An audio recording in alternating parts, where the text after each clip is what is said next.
বিশ্ববিখ্যাত একজন আল্লাহর ওলির জীবনী আজ আপনি আপনাদেরকে শোনাই। তার নাম হযরত ইমাম মালিক ইবনে দিনার আল ইরাকি আল বসরি রাহমাতুল্লাহ আলাইহি। ইমাম মালিক ইবনে দিনার আল ইরাকি বসরি উনি প্রথম জীবনে মদপায়ী ছিলেন। উনি প্রথম জীবনে মদপায়ী ছিলেন, নেশা করতেন এবং উনি ট্যাক্স আদায়কারী ছিলেন, খাজনা আদায় করতেন, কোটি কোটি টাকার মালিক ছিলেন উনি। নম্বরে 2 নম্বরে 3 নম্বরে যেভাবে হোক উনি অর্থ করি করে অনেক সম্পদের মালিক হয়েছিল। আর খুবই মদপায়ী ছিলেন, উনি কোনো আলেম ছিলেন না। দেখেন আল্লাহর বান্দাকে আল্লাহ কিভাবে পরিবর্তন করে। গত কয়েকদিন আগে মাহফিল করছি সাতক্ষীরার কালীগঞ্জ। তো নলতা দরবার শরীফ নামে একটা দরবার শরীফ আছে, খান বাহাদুর আহসানুল্লাহ রহমতুল্লাহ গুণী আছে, অনেক বড় হায়ার এডুকেটেড পার্সন ছিলেন বাংলাদেশে, খুব মেধাওয়ালা ছিলেন এবং অনেক সম্পদের অধিকারী ছিলেন। কিন্তু উনি এমন একজন আল্লাহর ওলি ছিলেন, মুর্দাকে ধমক দেওয়াইয়া আল্লাহর হুকুমে জিন্দা করাই দিছিল। একসাথে বলবেন আল্লাহু আকবার। ওলিদের পাওয়ার আসেনি? পাওয়ার আসেনিও? দেখ বিশেষ কারামত, সেই পুকুরটা এখনো আছে, যে পুকুরে পড়িয়া মরছিল, তার সামনে মসজিদও আছে, হাজার হাজার বিঘা সম্পত্তি উনি আল্লাহ রাস্তায় দান করে দিয়ে গেছে। ওলিরা জমিন ইসলাম প্রতিষ্ঠিত করছে, কথা কোন ঠিক কিনা? প্রিয় উপস্থিতি, হযরত মালিক ইবনে দিনার রাহমাতুল্লাহ আলাইহি তিনি প্রথম জীবনে মদপায়ী ছিলেন, খুবই মদপায়ী। একদিন উনি ওয়াজ করতেছিলেন, ওয়াজের মঞ্চে যখন তিনি উঠলেন, ওঠার পর একজন লোক দাঁড়ায় বলল, হে মালিক ইবনে দিনার, আপনার ওয়াজ করার আগে আপনি আগে বলেন আপনার জীবনের পরিবর্তনটা কিভাবে হলো। অথচ কয়েক বছর আগে আমি আপনাকে মদপায়ী দেখেছিলাম, মদ খেয়ে আপনাকে মাতাল অবস্থায় বার হাউস আমি দেখেছিলাম। আমাদের দেশে যেটাকে বলে বার হাউস, মদ খায় যেখানে, এটাকে বলে বার হাউস। কয়েক বছর আগে আমি আপনাকে বার হাউসে পেয়েছিলাম, আজকে কেন আপনার এমন পরিবর্তন হলো, কারণ কি? মালিক ইবনে দিনার রাহমাতুল্লাহ আলাইহি বললেন, দুনিয়ার মানুষ শোনো, আমার জীবনের পরিবর্তনটা কেমনে হলো শোনো। আমি লাইলাতুল বরাতের রাত্রিবেলা মদ পান করে, আমি বরাতের রাত আসার পরে মদ পান করতেছিলাম। আমার একটা ছোট্ট বাচ্চা ছিল, 3 বছর বয়স, মেয়েটাকে আমি খুবই আদর করতাম, আমাকেও সে খুব ভালোবাসতো, আমাকে ছাড়া আমার মেয়েটা কখনো থাকতো না। আমি যখন রাত্রিবেলা বরাতের রাত্রিবেলা মদপান করতেছিলাম, কোনো বর্ণনা আসছে কদরের রাত্রিবেলা, সেটা কদরের রাত্রি ধরেন। একটা মানুষ যদি কদরের রাত্রিবেলা মদ খায়, তাহলে বুঝেন সেই লোকটা কত বড় নিকৃষ্ট ছিল। তার মানে তার অন্তরে মুসলমানিত্ব বলে কিছুই ছিল না, কথা বলেন ঠিক কিনা? কদরের রাত্রিবেলা মদ খাইতেছে। আল্লাহর বান্দা মালিক ইবনে দিনার বলেন, আমি কদরের রাত্রিবেলা এমন সময় মেয়েটা আমার কাছে এসে মদের ছোট ছোট গিলাসগুলি আমার সামনে থেকে ফেলে ফেলে দিতে লাগলো। ছোট্ট হাত দিয়ে যখন মদের গিলাস ফেলে দেয়, তখন আমার কাছে খুবই আনন্দ লাগতেছিল, ভালো লাগতেছিল। পরের বছরে আমি আবার ওই কদরের রাত্রিবেলা মদ পান করতেছি, বা বরাতের রাত্রি মদ পান করতেছিলাম। এমন সময় আমার হৃদয় ডুকরায় কেঁদে উঠলো, আমি কাঁদতে লাগলাম। হৃদয় আমার ডুকরিয়ে কেঁদে উঠছে, আমি কাঁদতে লাগলাম। কদরের রাত্রিবেলা আমি কাঁদতেছিলাম। তখন ওই দিন আমার সামনে আমার সেই মেয়েটা নাই, মেয়েটা মারা গিয়েছে। আমি মেয়েটার শোকে ওই দিন রাত্রিবেলা মদ পান করে কেঁদে কেঁদে ঘুমিয়ে পড়লাম। স্বপ্নের মধ্যে দেখি বিরাট বড় হাসরের মাঠ কায়েম হয়ে গেছে। এত বিরাট হাসরের মাঠ কায়েম হলো, কোটি কোটি মানব জাতি পাগলের মতো ছুটাছুটি করতেছে। চারপাশে লেলিহান শিখা আগুন, শুধু কান্নাকাটির বিরাট বড় আওয়াজ। এমন সময় দেখি একটা সাপ আমার পিছনে বড় বড় হা করে, বিরাট বড় অজগর সাপ, কপালের মধ্যে তিলক খণ্ড, এতই মারাত্মক, আমার দিকে দৌড়ে আসতেছে কামড়ানোর জন্য। ওই সাপ থেকে বাঁচার জন্য আমি মালিক ইবনে দিনার দ্রুত গতিতে হাসরের মাঠ দিয়ে দৌড়াইতে লাগলাম। দেখি কোথাও কোনো আশ্রয় আমি পাই কিনা। দ্রুত গতিতে দৌড়াইতেছি পাগলের মতো বাঁচার জন্য। এমন সময় দেখলাম হাসরের মাঠের এক কোণে এক বৃদ্ধ বসে আছে। তার সুন্দর চেহারা, কাপড় চোপড়ও খুবই সুন্দর, কিন্তু লোকটা বৃদ্ধ। আমি বৃদ্ধের কাছে যা বললাম, বৃদ্ধ গো, এই বিরাট বড় সাপ আমার দাবড়াচ্ছে কামড়ানোর জন্য, আপনি আমাদের সাহায্য করেন। বৃদ্ধ ডাক দিয়ে বলল, মালিক ইবনে দিনার, এই সাপ থেকে সাহায্য করার মতো কোনো শক্তি আমার হাতে নাই, তুমি অন্য কোথাও সাহায্যের জন্য চলে যাও। মালিক ইবনে দিনার বলেন, আমি আবার দৌড়াইতে লাগলাম। প্রচন্ড বিরাট বড় হাসরের মাঠ, চারপাশে লেলিহান শিখা আগুন প্রজ্বলিত। আমি দৌড়াচ্ছি, এমন সময় দেখলাম বিরাট বড় আলিশান একটা প্রাসাদ দেখা যায়। অনেক বড় একটা প্রাসাদ। এই বিরাট বড় প্রাসাদ দেখে প্রাসাদের দিকে দৌড়াই যাচ্ছি। দেখলাম এই প্রাসাদের মধ্যে ছোট ছোট গিলমান বাচ্চারা খেলাধুলা করে, খুবই জান্নাতি পরিবেশ। মালিক ইবনে দিনার বলেন, দুনিয়ার মানুষে আমি দ্রুতই প্রাসাদের কাছে গেলাম। প্রাসাদের কাছে যাইয়া আমি যখন আশ্রয়ের জন্য প্রাসাদের দিকে যাই, তখন একজন ফেরেশতা ডাক দিয়ে বলতেছে, শোনো গো, একজন আল্লাহর বান্দা বিপদে পড়ে আমাদের প্রাসাদের দিকে আসতেছে, মনে হয় তার কোনো আমানত এই প্রাসাদের মধ্যে আছে। এই কথা বলার পরে সে দরওয়াজা খুলে দিল। আমি প্রাসাদের মধ্যে ঢুকলাম। এমন সময় দেখি ছোট ছোট বাচ্চারা আমার সাহায্যের জন্য দৌড়ে আসছে। দেখি আমার সেই ছোট্ট মেয়েটি আমার সামনে দৌড়ে আসে, ওই সর্পটাকে ধরতে গেল, সাপটা পালিয়ে চলে গেল। আমি ওই প্রাসাদের মধ্যে বসে পড়লাম, আমার মেয়েটা আমার কোলের মধ্যে বসে গেল। জোরে বলেন মারহাবা।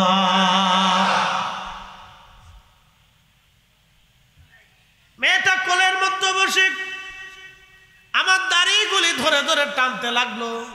ছোট্ট বাচ্চারা যেমন মায়ের বাবার দাড়ি থাকলে অথবা দাদার নানার দাড়ি থাকলে দেখবেন বাচ্চারা দাড়ি ধরে ধরে টানে।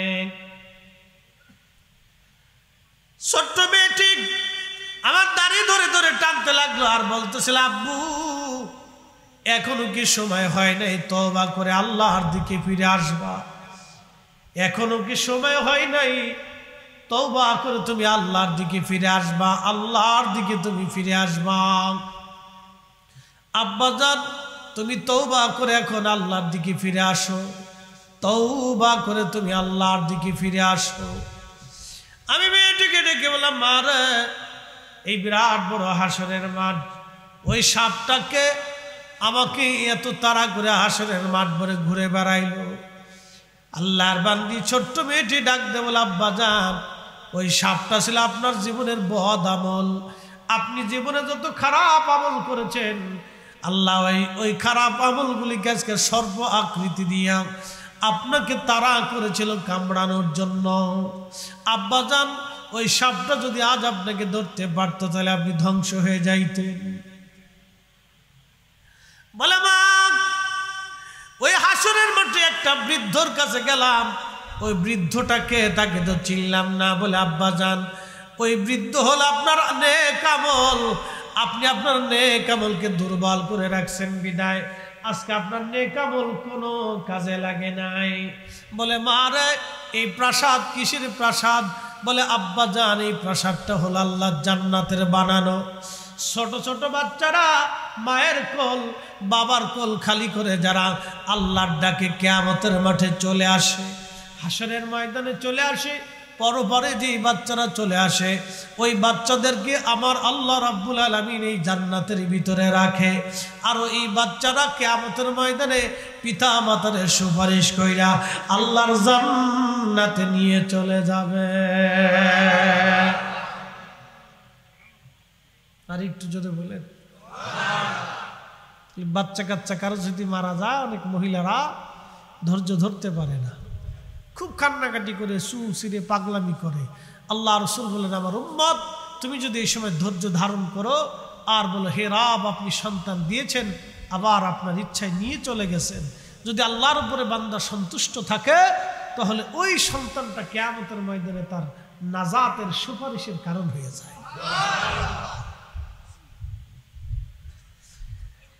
মালিক ইবনে দিনার ডেকে বলতেছে, মা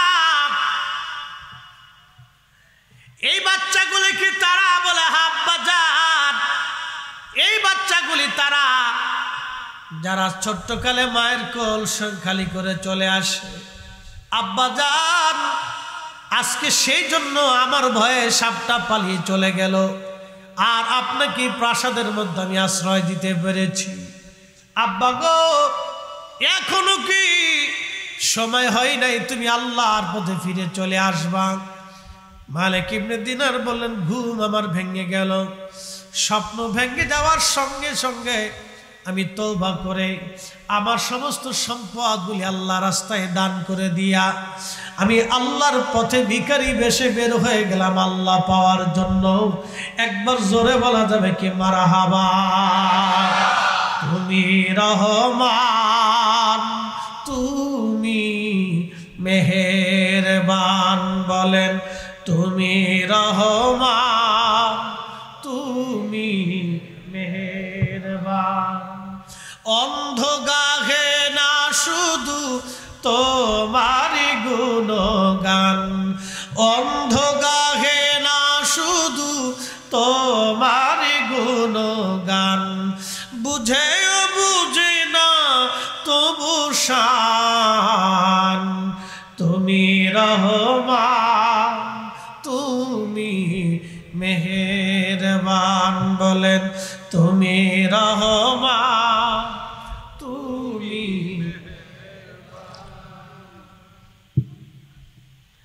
আল্লাহর পথে ফিরে আসলাম, আমি তওবা করলাম, ভালো হয়ে গেলাম, জীবন চেঞ্জ।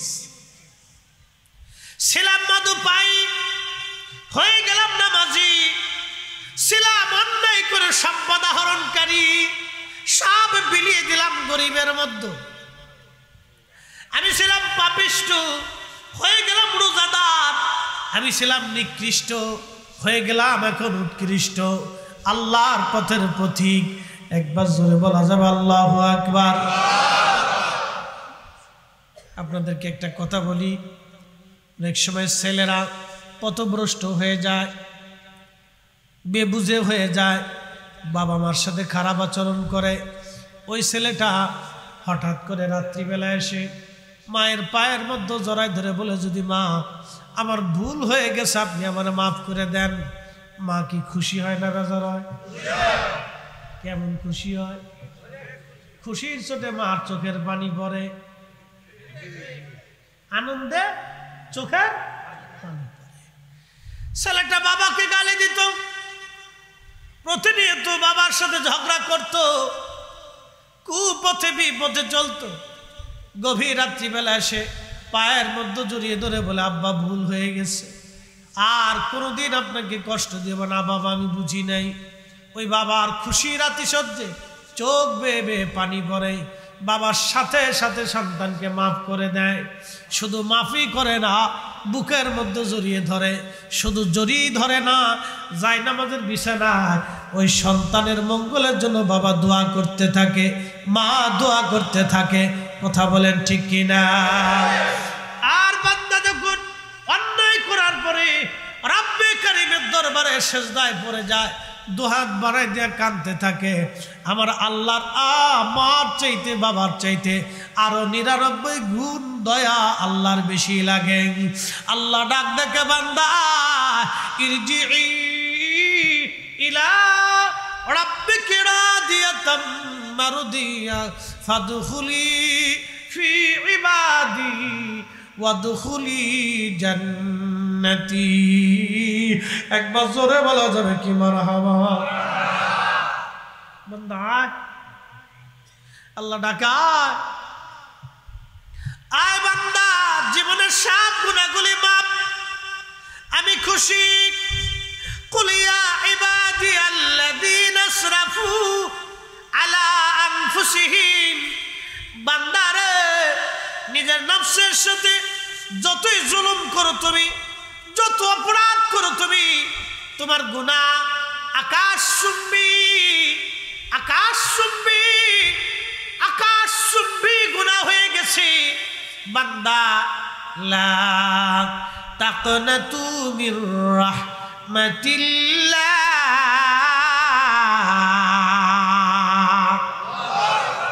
আমার রহমত থেকে তুমি নিরাশ হইও না, আমার রহমত থেকে নিরাশ হইও না তুমি, আমার রহমত থেকে তুমি নিরাশ হইও না, আমার রহমত থেকে তুমি নিরাশ হইও না। বান্দারে তোমার যত গুনাহ আছে আমি আল্লাহ ক্ষমা করে দিব, জীবনের কোনো গুনাহ আমি আল্লাহ তোমার বাকি রাখবো না। একবার আওয়াজ তুলে বলা যাবে কি মারহাবা। সব মাফ করুন। আল্লামা ইমাম বুখারী সহিহুল বুখারীর কিতাবুল আম্বিয়াতে একটা ঘটনা লেখেন। বুঝতে কি কোনো অসুবিধা? ঘুমটুম আইছে? হ্যাঁ আসই একসাথে বলে তো আল্লাহু আকবার। আপনারা গ্রামের মানুষ সাধারণত আসতে পারে, আসবে না তা কিন্তু না। কাজের দিন পরিশ্রমী মানুষ পরিশ্রম করলে যে কি ঘুমটা হয়, এটা বিরাট বড় আনন্দের জিনিস। হ্যাঁ, পরিশ্রম করলে কিন্তু ঘুমটা খুব মারাত্মক ঘুম হয়, ঘুমটা খুব মজার একটা ঘুম হয়, অনেক মজার ঘুম হয়, একবারে খুব ভালো ঘুম। কষ্ট দিব না, বেশি রাত করবো না, ভয় নেই। চেয়ারম্যান সাহেব আব্বার কথা মনে করে মাহফিলটা সাজা, ওনার একটা ওয়াজের বিষয় আছে আমার, আমি দিকে চলে যাব। উনি একটু বলছিলেন ওই বিষয়ের উপর আলোচনা করতে, ফিরে যাব। শুধু ঘটনাটা বলে দিয়ে যাই, কোরআন শরীফ থেকে ঘটনাটা আসছে, হাদিসে কারিমা থেকে। বনি ইসরায়েলের একজন বান্দা 99 জন মানুষকে হত্যা করছিল। এখান থেকে দুইটা পার্ট আমি আপনাদেরকে বোঝাবো। ঘটনাটা আপনারা অনেকবার শুনছেন, তারপরে বলতেছি। তারপর আরেকটা ঘটনার দিকে যাব, এটা অত্যন্ত গুরুত্বপূর্ণ। বলে হুজুর আপনি কাসাস কেন বলেন? শোনেন, কাসাস বললে মানুষের অন্তর পরিশুদ্ধ হয়।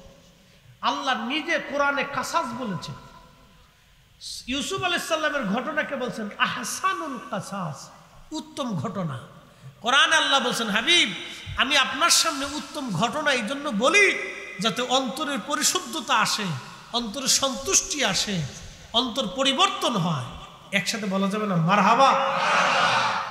যিকরুন নবী সাল্লাল্লাহু আলাইহি ওয়াসাল্লাম মিনাল ইবাদা, নবীজির আলোচনা। আমার দিকে দেখেন, হাদিসে কারিমা বেশি দলিল লাগে না, যারা বুঝে তারা অল্পতে বুঝে। যিকরুন নবী, নবীর স্মরণ, নবীর দুরুদ, নবীর সালাম, নবীর নাত, নবীর এই যে আমার মাদ্রাসার ছেলেটা নবীর শানের নাতে রসুল গেছে, ভালো লাগছে না? কথা কর নাকি, ভালো লাগছে নি? ও যদি আমার নামে একটা গাইতো তাহলে কিন্তু এত মজা লাগতো না। কি কথা কর না কে? কারণ আমি ভুলে ভরা মানুষ, আমি ভুলে ভরা মানুষ। ও যদি আমার উস্তাদের নামে গাইতো তাহলে এত মজা আপনাদের লাগতো না। যখন রসুলের সামনে গাইছে তখন আপনাদের কলিজার ভিতরে ধাক্কা মারছে, ওই ধাক্কা শুনে টিয়া দিয়ে দিছে। পকেটের টাকাটা আগে 60 টাকানি কথা না, 100 টাকার নোট 500 টাকার নোট যে আপনারা দিচ্ছেন, এই 100 টাকা কামাই করতে আপনাদের অনেক কষ্ট হয়েছে আমি জানি। এই কষ্টের টাকাটা আপনারা রসুলের মহব্বতে দিয়ে লেগেছেন। হ্যাঁ, 2 মিনিটে কাজ করে নিতেন, আর আমি 5 ঘন্টা করে ওয়াজ করতেছি, তাও কাজ হয় না। আচ্ছা, একসাথে বলি তো আল্লাহু আকবার। শানের রাসালাত এটা একটা মজার জিনিস। হাদিরাতে আল্লাহর নবী বলতেছেন উম্মত রে, বনি ইসরায়েলের একজন মানুষ 99 জন মানুষকে হত্যা করলো। আল্লাহ রসুল হত্যার বিষয়ে বলেছেন, তোমরা যদি একজন নিরপরাধ মানুষকে হত্যা করো, এত বড়ই ফিতনা, এত বড়ই ভয়াবহতা। নবী কোরআন বলতেছেন, মান কতালা নাফসান বিগাইরি নাফসিন আও ফাসাদিন ফিল আরদি ফাকান্নামা কাতালান নাস জামিআ। আমার উম্মত তোমরা শোনো, আল্লাহর কোরআন বলতেছে, আল্লাহর হাবিব বলতেছেন, একজন নিরপরাধ মানুষকে তোমরা যদি হত্যা করো, বিনা কারণে অন্যায়ভাবে তোমরা যদি হত্যা করো, মার্ডার করো, তামাম পৃথিবীর মানুষ মেরে ফেললে যেই পরিমাণে অপরাধ গুনাহ হবে, একজন নিরপরাধ মানুষ মেরে ফেললে সেই গুনাহ হবে। এ হিন্দু না বৌদ্ধ না খ্রিস্টান না নাসারান ইহুদি, কোরআন কিন্তু কোন দলের কথা বলেন নাই। কোরআন একটা কথা বলছে, মান কতলা নাফসান, কোন ব্যক্তি, কোন আত্মা, কোন জীবন, কোন মানুষকে তুমি যদি হত্যা করো বিনা কারণে, তাহলে তামাম পৃথিবীর মানুষ মেরে ফেললে যেই পরিমাণে অপরাধ, একজন নিরপরাধ মানুষ মেরে ফেললে সেই পরিমাণে অপরাধ। এই জন্য ইসলামের ভিতরে কি হিন্দু বৌদ্ধ খ্রিস্টান মুসলমান এটার কোনো বাছাবাছি নাই। ইসলামের ভিতরে সবাই নিরাপদ। কথা বলেন ঠিক কিনা? ইসলামের ভিতরে সবাই কি নিরাপদ, কোনো বাছাবাছি নেই, সবাই সমান, একবার নিরাপত্তা পাবে সমানভাবে। প্রিয় উপস্থিতি, খুবই মনোযোগ দিয়ে কথা বলে শুনে যাবেন। ৯৯ জন মানুষ মেরে ফেলে দেওয়ার পরে ওই বান্দার মনের ভিতরে তওবা আসলো, আহারে আমি অনেক বড় অন্যায় করে ফেলছি, ভুল হয়ে গেছে। যেতে যেতে এক পাদ্রীর সঙ্গে দেখা হয়ে গেল। ডাক দিয়ে বলল, হুজুর আমি ৯৯ জন মানুষ হত্যা করেছি, এখন তওবা করতে চাইতেছি, আল্লাহ কি আমারে মাফ করবে? তখন ওই লোকটা ডাক দিয়ে বলতেছে, না রে বেটা, ৯৯ জন মানুষ মেরে তুমি তওবা করতে চাও, আল্লাহ তোরে মাফ করবে না। তখন এই লোকটা চিন্তা করলো, যেহেতু আল্লাহ ক্ষমাই করবে না, তাহলে আর তোরে বাসায় রেখেও লাভ নাই। হুজুর আজকে তোরেও পাইছি, আজকে তোরেও খাইছি। এই কথা বলার পরে এই পাদ্রীরও ফিডায় মারছে। ভুল ফতোয়া দিলে যা হবার তাই হইছে। কি কথা কর না কেন? ফতোয়া দিছে ভুল, ভুল ফতোয়া। আগেও এরকম ভুল ফতোয়া হইতো। হুজুর আল্লাহ কি মাফ করবে না? তোরে মাফ করতো না, যেহেতু মাফ করবে না, তাহলে আজকে তোরে ছেড়ে দিয়ে লাভ নাই, তোরেও খাইছি আজকে। ওটারও কায়দার মতো ভিডিয়ে মেরে ফেলছে। তো মার্ডার ১০০ সেঞ্চুরি পুরা হয়ে গেছে। তো যখন সেঞ্চুরি পুরা হয়েছে, আবার অন্তরের ভিতরে তো বলছে, আহারে আমি হুজুরও ভিডিয়ে মেরে ফেললাম, হল করলামটা কি, কি অপরাধ করে ফেললাম, হাই হাই হাই। এই কথা বলে আবার রওনা দিয়েছে। যেতে যেতে যেতে যেতে বহু দূর যায় দেখলো এক কারিয়ার পাশে একজন বুজুর্গ আল্লাহর ইবাদতে মশগুল। সালাম দেব, হুজুর জীবনে ১০০টা নিরপরাধ মানুষকে আমি মেরে ফেললাম, শেষ পর্যন্ত একজন পাদ্রীকে আমি নিরপরাধ তাকেও মেরে ফেললাম, আল্লাহ কি আমার জীবনের গুনাহ মাফ করবেনি? বলে হা, আল্লাহ তোমার জীবনের গুনাহ মাফ করে দিবে। তখন ডাক দেব, হুজুর কোথায় গেলে, কেমনে গেলে, কোন জায়গা তওবা করব? তখন ওই পাদ্রী ওই হুজুর ডাক দিয়ে বলতেছে, তুমি ওই কারিয়ার ভিতরে চলে যাও, ওই গ্রামে চলে যাও, ওইখানে আল্লাহর কিছু আবেদ এবং জাহিদ, আল্লাহর কিছু বুজুর্গ অলি বান্দা আছে, ওই অলিদের মজলিসে বৈশা তুমি তওবা করো, আমার আল্লাহ কবুল করে নেবেন। চিৎকার মেরে জোরে বলেন মারহাবা। অলির কাছে যাওয়ার দরকার আছে না নাই? শিক্ষা কি আমাদের না আল্লাহর? শিক্ষা কি শুধু আমাদের না আল্লাহ রাসূলের? যারা অলির দরগায়, অলির জিয়ারতে, অলির মাজারে যাইতে নিষেধাজ্ঞা দেয়, শিরকের বেদাতের ফতোয়া দেয়, আমাদের আর বুঝানো বাকি নেই তারা ইসরায়েলি পোনা, ইসরায়েলি মাল। কথা বুঝেন নাই মনে হয়? পেপসি, কোকা কোলা, পেপসি যেরকম না, পেপসি, এই একসাথে বলেন পেপসি। ওটা খাওয়া যাবে? শুয়োরের গোশত খাওয়া যাবে? পেপসি কোকা কোলা খাওয়া যাবে? খাবেন না। শুয়োরের গোশত যেমন মনে করবেন, পেপসি কোকা কোলার ওরকম মনে করবেন, ওটা ইসরায়েলি প্রোডাক্ট। ওটা খাবেন তো মনে করবেন ফিলিস্তিনিদের বুকে গুলি করছে, ওটা খাবেন ভাববেন ফিলিস্তিনিদের রক্ত পান করছে। মনে রাখবেন, প্রিয় মুসলমান, এগুলি আমাদের বোঝা দরকার।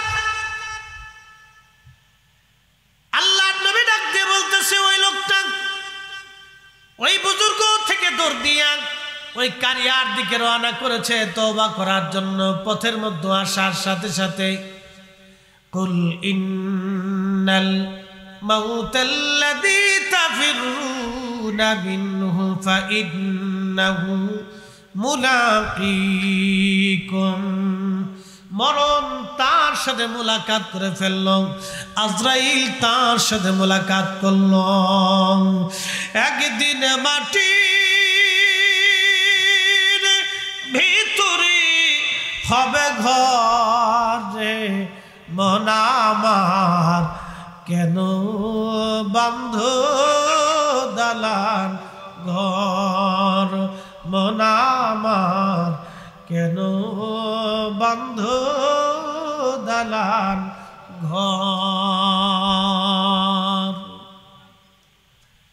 আজরাইল এসে গেল, মৃত্যুর ঠিকানা তার, মরণের সময় ঘনিয়ে গেছে, আর বাঁচার সুযোগ নাই। আজরাইল জান কবর শুরু হলো। বলেন, সময় শেষ হয়ে গেলে 1 সেকেন্ড কি দুনিয়াতে থাকার আর কোনো রাস্তা আছে? ওয়ালা ইউআখিরুল্লাহু নাফসান ইযা জাআ আজালুহা।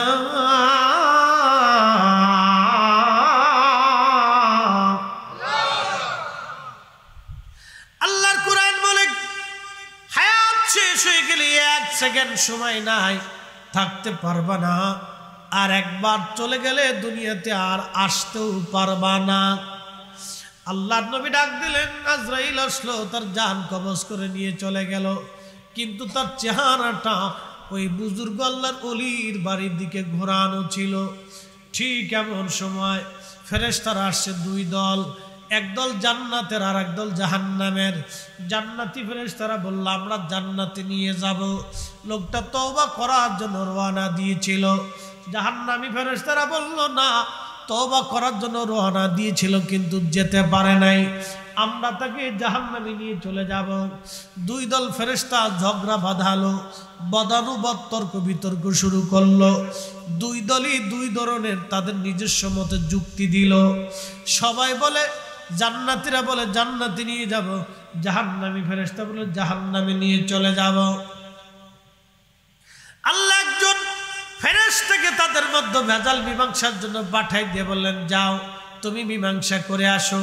ফেরেশতা সে জিজ্ঞেস করলো, ভাই ফেরেশতারা, রে তোমরা কেন বদানুবাদ করো? বলে, দেখো, এই লোকটা তওবা করার জন্য রওনা দিয়েছিল কিন্তু যেতে পারে নাই, তার আগেই তার মৃত্যু হয়ে গেছে, সেই জন্য আমরা তাকে জাহান্নামে নিয়ে চলে যাব।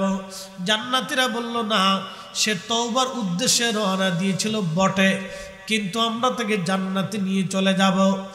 এই ফেরেশতা বলতেছে, তাহলে ঝগড়ার প্রয়োজন নাই, তোমরা রাস্তা মাপ দিয়ে দেখো।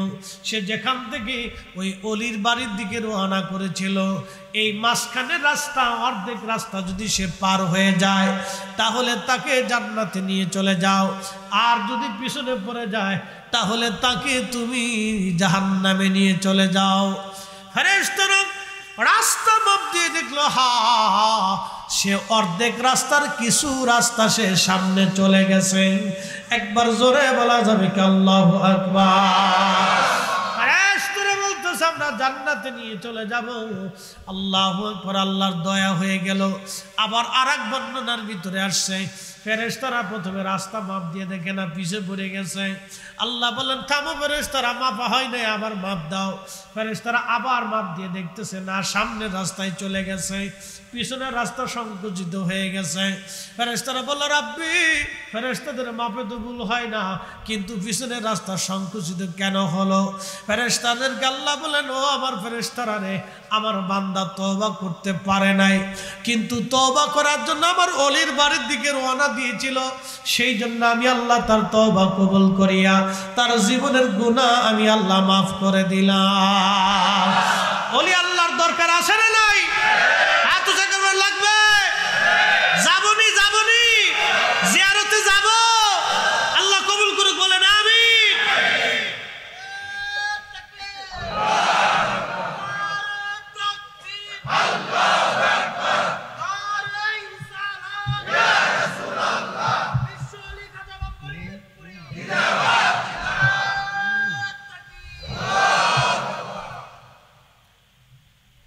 এই হাদিস থেকে আপনারা বুঝে যান আউলিয়া কিরামের গুরুত্ব কত, তাদের সম্মান আল্লাহ কি পরিমাণে দিচ্ছে। জীবনে 100টা মার্ডার, এটা 60খানি অপরাধ না। আপনি একজন মানুষকে কেউ যদি হত্যা করে তার চোখ থেকে আল্লাহ ঘুম কেড়ে নেয়। যারা মানুষ হত্যা করে তারা ঘুমাইতে পারে না, তাদের চোখ থেকে আল্লাহ ঘুম কেড়ে নেয়। যারা আপন ভাইকে হত্যা করে তাদের চোখ থেকে ঘুম কেড়ে নেয়। যারা মানুষের সম্পদ হরণ করে আল্লাহ তাদের চোখ থেকে ঘুম কেড়ে নেয়। এই জন্য দেখবেন 1000 কোটি টাকার মালিক ওরা কিন্তু ঘুমাইতে পারে না। তারা ওষুধ খেয়ে, বোতল সার মুড়ি ধুয়ে, ট্যাবলেট খেয়ে তারপরে ঘুমায়। এই কথা কর না, যা হাসা তা করলাম, মিশে কল বলার কিছু নেই। আল্লাহ চোখ থেকে কি নিয়ে যায়? ঘুম নিয়ে যায়। এই আনন্দটা, এই বিশ্রামটা আল্লাহ চোখ থেকে উঠাই নিয়ে যায়, ঘুমাইতে পারে না, ঘুম আসে না। এত বড় অপরাধী যদি তওবার উদ্দেশ্যে আউলিয়া কিরামের মহব্বতে আল্লাহর ওলির বাড়ির দিকে যাওয়ার জন্য, তওবার উদ্দেশ্যে যাওয়ার জন্য যদি আল্লাহ মাফ করে দেয়, আমরা মাফ পাবো না? কথা কর না কেন? ওই যুগের মুসলমানের চেয়ে এই যুগের মুসলমানের ইজ্জত বেশি। কথা ঠিক কিনা? ও যুগের ওলিদের চাইতে এই যুগের ওলিদের 70 গুণ মর্যাদা বেশি। অন্য নবীর উম্মতের চাইতে এই নবীর উম্মতের 70 গুণ মর্যাদা বেশি। অন্য নবীর ওলির চাইতে এই উম্মতের ওলির 70 গুণ মর্যাদা বেশি। তাহলে আমাদেরও জীবনের গুনাহ মাফ হবে। এই জন্য ওলির জিয়ারতে ঘন ঘন যাইতে হবে। কথা কোন ঠিক কিনা? আর বন্য করেন না, অনেক সময় তো বুঝেন না আপনারা। বেশি বেশি যাবেন জিয়ারতে। সিলেট যাবেন শাহজালাল, যান। খাজা বাবা আজমিরের কাছে যাবেন, যান। যত বেশি পারেন তত ওলিদের জিয়ারতে যাবেন। যেখানে যাবেন বেড়াইতে, যদি ওলির মাজার পান তো সেখানে জিয়ারতে যাবেন, দোয়া করবেন, বসে থাকবেন, আল্লাহ জীবনের গুনাহ মাফ করে দেবেন। আর একটু জোরে বলা যাবে না আল্লাহু আকবার? জিয়ারতের দরকার আসেনি? কথা কর না কেন? আসেনি? যাবনি ইনশাআল্লাহ। আল্লাহ কবুল করুক, বলে না আমিন। একটু দূরে শুয়ে পড়ে আল্লাহুম্মা সাল্লি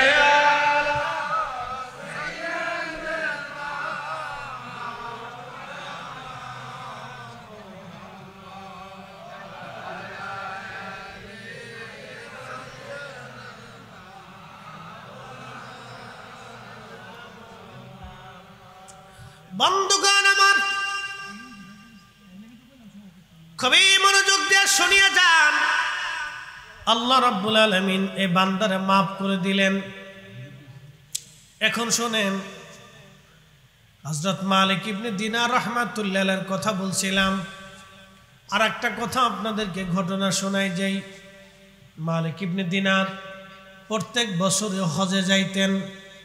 আহা, এবছর হাজিরা হজের উদ্দেশ্যে রওনা হয়ে গেছে সারা পৃথিবী থেকে। দোয়া করবেন আমার 30 তারিখ অথবা 1 তারিখ আমার ফ্লাইট যেন আল্লাহ কবুল করেন। কারণ সবার নসিবে বাবা হজ হয় না। বহু মানুষ আছে হজের আগেই কবরে চলে যায়, আবার অনেকে যাইতে চাও হয় না।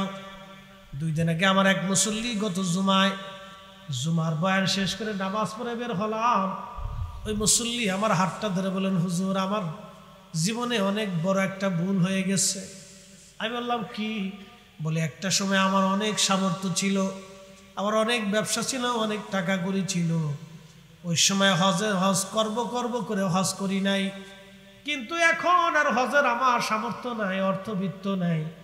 হুজুর আমি কি করব এখন? আল্লাহ কি আমার মাফ করবে কি না? আমি বললাম আল্লাহ তো দয়ার সাগর, তিনি তো ক্ষমা করার জন্যই বসে আছেন। তেনার দরবারে ইখলাসের সাথে মাফ চাইলে আল্লাহ মাফ করবে। বলে হুজুর আমার তো এখন আর কোনো সামর্থ্য নেই, আমি কি করব? আমি বললাম রব্বে কারিমের দরবারে ক্ষমা চাইতে থাকেন আর সামর্থ্য চাইতে থাকেন। যদি আল্লাহ দয়া করে তো আল্লাহ আপনাকে কাবার মেহমান হিসেবে কবুল করে নেবে। এই জন্য হজের সামর্থ্য আসার সঙ্গে সঙ্গে হজ আদায় করে নিতে হয়। এটা হলো বুদ্ধিমানের কাজ। খুব মনোযোগ দিবেন। আহা, মালিক ইবনে দিনার রাহমাতুল্লাহ আলাইহি বলতেছেন, 1 বছর আমি হজ শেষ করার পরে আমি আল্লাহর দরবারে হাত তুলে বললাম, রব্বুল আলামিন এই বছর কার হজ কবুল হলো কারটা হলো না আমি তো জানি না। আল্লাহ আপনি দয়া করে আমার জানায় দেন কার হজ কবুল হলো কারটা হলো না। রাত্রিবেলা ঘুমিয়ে মালিক ইবনে দিনারকে আল্লাহ স্বপ্ন দেখে বলেন, মালিক আমি সবাইরে মাফ করছি, সবার হজ কবুল করেছি, কিন্তু একজনের হজ আমি আল্লাহ কবুল করি নাই। সবাইরে ক্ষমা করছি, কিন্তু একজনকে আমি আল্লাহ ক্ষমা করি নাই। মালিক ইবনে দিনার চিন্তায় পড়ে গেলেন, হায় হায় হলোটা কি? একজনের ক্ষমা হলো না, সবার মাফ হলো, সবার হজ কবুল হলো, একজনের হলো না। ওই এক লোকটাকে আমার জানার দরকার। পরের দিন রাত্রিবেলা আবার কান্দে, আল্লাহ ওই একটা লোক যদি আমি মালিক হয়ে যাই আমার জীবন বড় বরবাদ হবে। আল্লাহ না জানি জীবনের কোন ভুলের জন্য বুঝি হজ কবুল হলো না। আল্লাহ মালিক ইবনে দিনার চিন্তায় পড়ে গেলেন। পরের দিন কান্নাকাটি করে করে ঘুমিয়ে পড়লেন। স্বপ্নে আল্লাহ ডাক দিয়ে বলেন, মালিক রে তোমারও মাফ করছি, সবাইকে মাফ করছি, কিন্তু যারে মাফ করি নাই তার নাম মুহাম্মদ ইবনে হারুন সমরকন্দি। সমরকন্দে তার বাড়ি। এই যে আপনারা দেখেছেন সমরকন্দ, যেটা বর্তমান উজবেকিস্তানের ওই বুখারা থেকে 3 মাইল দূরে সমরকন্দ। এই যে বলছেন ইরানের প্রেসিডেন্ট মারা গেল, ইরানের প্রেসিডেন্ট মারা গেল আজারবাইজান। এই আজারবাইজানের পার্শ্ববর্তী দেশের নাম উজবেকিস্তান, কিরগিজস্তান, কাজাখস্তান। এই যে দেখেন কিরগিজস্তানের মানুষেরা বাঙালি পাকিস্তানি আর ভারতীয় ছাত্রদেরকে মারতেছে, পিটাইতেছে। কিরগিজস্তান, কাজাখস্তান, তুর্কমেনিস্তান, আফগানিস্তান, বেলুচিস্তান, পাকিস্তান, উজবেকিস্তান, এই যে তারপরে আপনার এই ইরান, এগুলি পার্শ্ববর্তী দেশ, পাহাড়ি বেষ্টিত অঞ্চল। এই অঞ্চলে পৃথিবীর অনেক বড় বড় জ্ঞানী গুণী মেধাবী বিজ্ঞানী এবং অনেক বড় বড় শাইখুল হাদিস আল্লাহর ওলিদের জন্ম হয়েছে এই বেল্টে। এই বেল্টের মানুষ খুব মেধাবী এবং খুব বড় বড় প্রজ্ঞামান মেধাবী এই অঞ্চলের মানুষ। মোগল সাম্রাজ্য সালতানাতের মানুষগুলি ওই অঞ্চলে। এই বাংলাদেশে যারা এসে শাসন করছে একসময় 800 বছর, ওই বেল্টের এরা খুব মেধাবী এবং রণকুশল। খাপ মনোযোগ দিয়ে এই উজবেকিস্তানের সমরকন্দ, তার নাম ছিল মুহাম্মদ ইবনে হারুন সমরকন্দি। মালিক ইবনে দিনার স্বপ্ন দেখার পরে সকালবেলা ফজরের নামাজ পড়ে কাবা বের হয়ে গেলেন। কাবাবাসীদেরকে ডাক দিয়ে বলল, ও মক্কাবাসী তোমরা যারা আসো বলো মুহাম্মদ ইবনে হারুন সমরকন্দি নামে কাউরে চিনুনি? লোকেরা বলল, হা হুজুর আমরা তারে চিনি, তার নাম মুহাম্মদ ইবনে হারুন সমরকন্দি। লোকটা আজকে মাকাম ইব্রাহিমে 40 বছর ধরে, এই লোকটা মাকাম ইব্রাহিমে সারা রাত্র ভরে ভরে আল্লাহর ইবাদতে কাটায়। 40 বছর ধরে ইবাদত করে, একটা রাতের জন্য তার ইবাদত কাজা হয় না। জোরে বলবেন সুবহানাল্লাহ। কত বছর? 40 বছর। কোন জায়গা নামাজ পড়ে? মাকামে ইব্রাহিমে। হাজী সাহেবরা আছেন নি এখানে? হাজী সাহেবরা কেউ আছেন? হাজী সাহেবরা আছেন না? মাশাআল্লাহ, অনেক হাজিরা আছেন। আল্লাহু আকবার। তো বাবাজি মাকামে ইব্রাহিমের অনেক দাম না? অনেক দাম। এখানে দোয়া কবুল হয়। এখানে কেউ আল্লাহর কাছে কান্দে দিলে আল্লাহ সাথে সাথে মাফ করে দেয়। কাবা শরীফের এই হাতিমে কাবার ভিতরে বসে মাফ চাইলে আল্লাহ মাফ করে দেয়। কাবা ঘর ধরে মাফ চাইলে মাফ করে দেয়। কিন্তু এই লোক তো 40 বছর ধরে সারা রাত্র মাকাম ইব্রাহিমে ইবাদত করে যাইতেছে, একটা না, এক রাতের জন্য কাজা হয় নাই, আল্লাহ তারে মাফ করে না। কত বছর? 40 বছর। মাফ করে না। আল্লাহ স্বপ্নে মালিক ইবনে দিনারে দেখাই দিয়ে বলেন, মালিক এই বেটারা আমি মাফ করিনি। তো মালিক ইবনে দিনার চিন্তায় পড়ে গেলেন, 40 বছর ধরে মাকাম ইব্রাহিমে নামাজ পড়ে তার ক্ষমা হইল না, কারণটা কি? তো লোকটাকে দেখতে হবে। আর কি গুণ তার আছে বলবানি? লোকেরা ডাক দিয়ে বলল, হুজুর এই লোকটা সারা দিনে 40 বছর ধরে রোজা রাখে, সারাদিন দাঁড়িয়ে দাঁড়িয়ে নামাজ পড়ে, জিকিরে ফিকিরে কাটায় দেয়, কিন্তু 40 বছর ধরে তার একই আমল। বলে লোকটা থাকে কোথায়? বলে দিনের বেলা, রাতের বেলা তাকে মাকাম ইব্রাহিমে পাবেন। দিনের বেলা গেলে ওই মক্কার একটা বিরান ভূমি আছে, যেখানে কোনো মানুষ বসবাস করে না, মানুষজন সাধারণত যায় না, একবারে নিরিবিলি বিরান এলাকা। এখানে একটা গাছ আছে, এই গাছের নিচে ছায়ার মধ্যে দাঁড়ায় দাঁড়ায় সারাদিন আল্লাহর ইবাদতে কাটায় দেয়। মালিক ইবনে দিনার বললেন, আমি হেঁটে হেঁটে মক্কার বিরান ভূমিতে গেলাম, যাওয়ার পরে দেখি একজন আল্লাহর বান্দা ওই গাছের নিচে ছায়ায় দাঁড়িয়ে দাঁড়িয়ে নামাজ পড়তেছে। তার ডান হাত কাটা আছে, ডান হাতটা তার কাটা। ওই অবস্থায় সে নামাজ পড়ে গাছের নিচে। আমি আস্তে করে যাই সালাম দিলাম, সালাম দিয়ে আমি পাশে বসে গেলাম। সে নামাজ ধীর স্থিরভাবে নামাজ পড়তে লাগলো। নামাজ শেষ করার পরে আমার সালামের জবাব দিয়ে বলল, আল্লাহর বান্দা, কি বা পরিচয় আপনার? কি জন্য আপনি আমার কাছে আসছেন? এই বিরান ভূমিতে সাধারণত কেউ আমার কাছে আসে না, আপনি কেন এই বিরান ভূমিতে আপনি আমার কাছে আসছেন? তখন আমি ডাক দিয়ে বললাম, আল্লাহর বান্দা তোমার নাম কি? মুহাম্মদ ইবনে হারুন সমরকন্দি। বলে, হ্যাঁ আমার নাম মুহাম্মদ ইবনে হারুন সমরকন্দি। বলে, আপনার পরিচয় কি? বলে, আমার পরিচয় মালিক ইবনে দিনার আল ইরাকি আল বসরি। বলতেছে, হুজুর আমি আপনার চিনছি, আপনি ইরাকের জাহিদ, দুনিয়া বিরাগী আল্লাহর ওলি।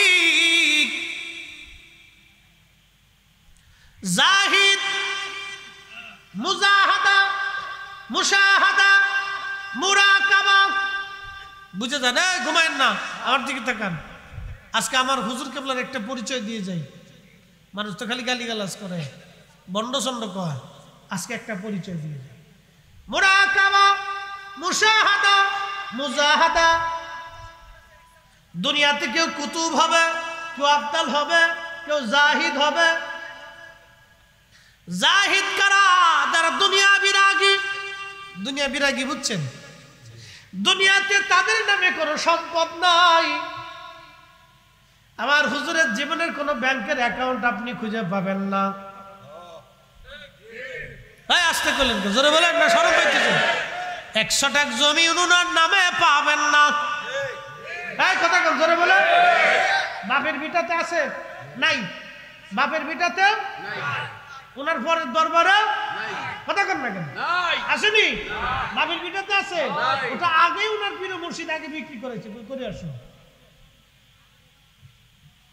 দেখে জাহিদ বলা হয়।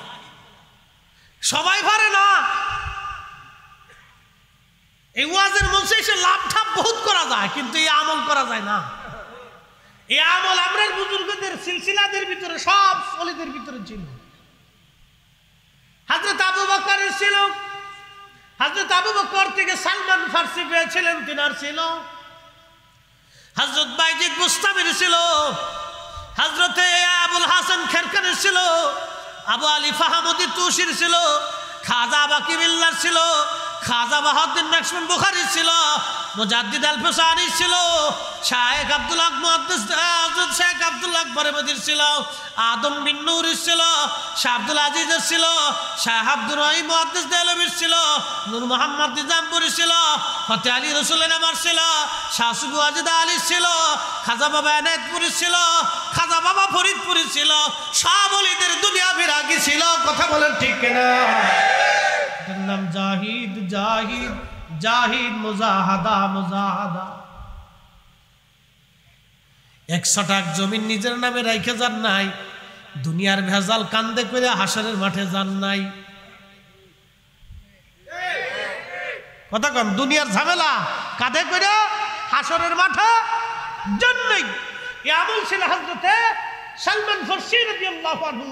উনি ইন্তেকাল করার সময় উনার সিলসিলা, উনার থেকে কিন্তু আমাদের সিলসিলা। আবু বকর থেকে সালমান ফারসি রাদিয়াল্লাহু আনহু, একসাথে বলবেন না মারহাবা। আবু বকর সিদ্দিক থেকে সালমান ফারসি রাদিয়াল্লাহু আনহু, মনে রাখেন আমাদের সিলসিলা। আল্লাহর নবী থেকে আবু বকর, তিনিও দুনিয়ার থেকে যাওয়ার আগে সব কিছুকে খাতিম করে গিয়েছিলেন। ওনার পরে সালমান ফারসি রাদিয়াল্লাহু আনহু দুনিয়ার থেকে যাওয়ার আগে খাতিম করে গিয়েছিলেন। একসাথে বলবেন আল্লাহু আকবার। সিলসিলা বোঝা লাগবে। খালি যাই খালি পান খান আর চা খেয়ে ঘুরে চলে আসবেন, তা হবে না।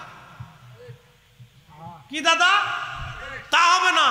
নতুন যারা আছে শিখতে হবে, পুরাতনরা চলে যাচ্ছে, তাদের অনেক ত্যাগ আছে।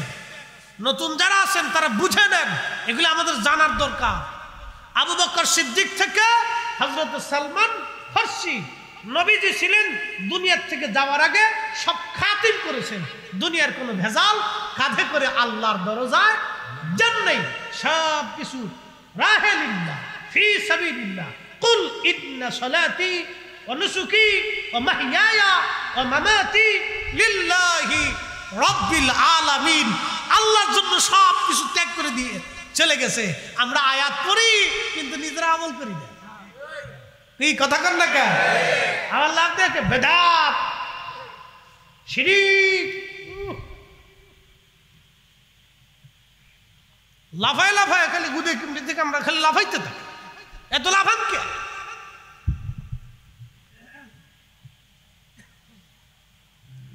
মুসলমান, হযরত সালমান ফারসি রাদিয়াল্লাহু আনহু ইন্তেকালের আগে বসে বসে কাঁদতেছিলেন। 250 বছর বয়স। কত বছর?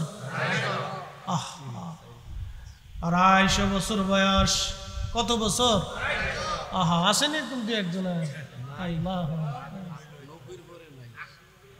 হ্যাঁ, আর জিন জাতির হায়াত বেশি। কোন কোন জিনের 5000 6000 বছর হায়াত, 2000 3000 বছর হায়াত আছে জিনদের। জিনদের হায়াত বেশি। আর আগের যুগের জিন যারা ছিল তাদের 50,000 60,000 বছর হায়াত ছিল। হ্যাঁ, কারণ 1 লক্ষ বছর হায়াতে গেছে, এরকম জিনও ছিল। তো জিনদের খুব মারাত্মক হিসাব, খুব জটিল হিসাব। এর জন্য জিনদের ভিতরে কোনো অলি নাই। জিনদের ভিতরে খাজা বাবা আজমিরি নাই। জিনদের ভিতরে দাতাগঞ্জে বক্স নেই। জিনদের ভিতরে খাজা বাবা ফরিদপুরি নেই। জিনদের ভিতরে খাজা এনায়েতপুরি নেই। জিনদের ভিতরে ইমাম আজম আবু হানিফা নাই, ইমাম বুখারী নাই, ইমাম মুসলিম নাই, হাদিস বিশারদ নাই, ফিকাবিদ নাই, মুফাসসির নাই, আদাব নাই, আরবি নাই। জিনদের ভিতরে বড় মুহাদ্দিস নাই। জিনদের ভিতরে জাহিদ নাই। জিনদের ভিতরে কুতুব নাই, আবদাল নাই, মুজাদ্দিদ নাই, কিচ্ছু নেই। জিন জাতির সাথে আল্লাহর প্রেম হয় নাই। আগুনের তৈরি, ওরা উগ্র। এই যে মানব জাতির ভিতরে যারা উগ্র তারা আল্লাহ পায় না। আমার দিকে তাকাবেন, ভালো করে বুঝে যাবেন। জিন মানব জাতির ভিতরে যারা উগ্র, বেশি জালালি মেজাজ দেখায়, এরা আল্লাহ পায় না। কথা কর না কেন? সে আলেম হোক, ইমাম হোক, শাইখুল হাদিস হোক, মুফতি হোক, প্রিন্সিপাল হোক, ডক্টর হোক, ডাক্তার হোক, ইঞ্জিনিয়ার হোক, জ্ঞানী হোক আর অজ্ঞানী হোক, কামলা হোক আর মালিক হোক, যার উগ্র মেজাজ আছে সে আল্লাহ পায় না। জালালি মেজাজ বেশি দেখালে সে আল্লাহ পায় না। আল্লাহ পাইতে হলে আপনাকে নরম হইয়া মাটির সাথে মাটির মতো মিশে যেতে হবে। কথা কম না কেন? আল্লাহ পায় না, বহুত দেখা আছে, এটি শেষ পর্যন্ত আল্লাহ পায় না।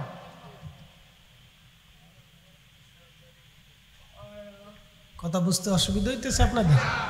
জানার দরকার আছে না? জানার দরকার। বয়স কত? কথা কন না কেন? কত বছর? 250 বছর। ইন্তেকালের সময় ঘনে গেছে। অ্যাটেনশন, আমার দিকে তাকান। জাহিদ কি জিনিস এটা বুঝাইতেছি। মুজাহাদা বোঝার দরকার আছে না? মুজাহাদা, জাহিদ কি এটা বুঝতে হবে আমাদেরকে। এই ইন্তেকালের সময় হয়ে গেছে, আমার দিকে তাকান। তো খুব কাঁদতেছে। তো সাহাবায়ে কেরাম বলেন, উনি ইরাকের গভর্নর ছিলেন। ইরাকের গভর্নর। গভর্নর তো বুঝতে পারছেন, একটা প্রদেশের গভর্নর, তার মানে বাংলাদেশের মতো একটা দেশের রাষ্ট্রপ্রধান ছিল। ইরাক তো বাংলাদেশের কয়টা সমান হবে? ইরাকে কেউ ছিলেন? বাংলাদেশের 10টা দেশের সমান হবে কমপক্ষে, তাই না? 10টা 15টা দেশের সমান হবে মিনিমাম আর কি। তো সারা ইরাকের গভর্নর। মাসে বেতন ছিল ৬,০০০ দিনার। তৎকালীন সময় কত হাজার টাকা, কিন্তু কম পাইতেন না, ৬,০০০ দিনার ছিল বেতন। যেই দিন পাইতেন পরের দিন সব আল্লাহ রাস্তায় গরিব মানুষ আসতো, সব গরিব মানুষের মধ্যে বন্টন করে দিতেন। আরো জোরে জোরে খান, জোরে। হ্যাঁ, চেয়ারম্যান সাহেব কিছু হুজুর আজকে গরুর গোশত গরিব মানুষের দাওয়াত করে খাওয়াছে, খুব ভালো কাম করছে, একবার ভালো কাজ করছে। গরিব মানুষের হক, কথা কর না। আমার দিকে তাকে তুমি ইন্তেকালের সময় কাঁদতেছে। লোকেরা বলল, হুজুর কাঁদেন কেন? আল্লাহ রসুলের প্রিয় সাহাবী আপনি, আল্লাহর নবী আপনার কত আদর করছে। হযরত সালমান ফারসি চোখের পানি ছেড়ে দিয়ে কেঁদে বলে, সাহাবীরা রে, আমি ভয়ে ভয়ে কাঁদতেছি। বলে, ভয় কি? আমি কিয়ামতের ময়দানে ওই পরপারে রূহের জগতে, নূরের জগতে আমি আমার রসুলের সামনে কোন মুখ নিয়ে সামনে দাঁড়াবো? আমি আমার নবীর সামনে কোন চেহারা নিয়ে দাঁড়াবো? বলে, কেন? বলে, আমার নবী দুনিয়ার থেকে যাওয়ার আগে সমস্ত সম্পদগুলি আল্লাহ রাস্তায় সব বিলীন করে দিয়ে গেছে। আমার কাছে কত সম্পদ আজকে জমা হয়ে গেল। বলে, কি সম্পদ জমা হয়েছে? আমার দিকে তাকাবেন। বলে, কি সম্পদ আপনার জমা হয়েছে? বলে, একটা পাগড়ি ১ নম্বর, ২ নম্বর আমার একটা জুব্বা, ৩ নম্বর আমার একটা লুঙ্গি, ৪ নম্বর আমার একটা আবা। আবা চিনছেন না আপনারা?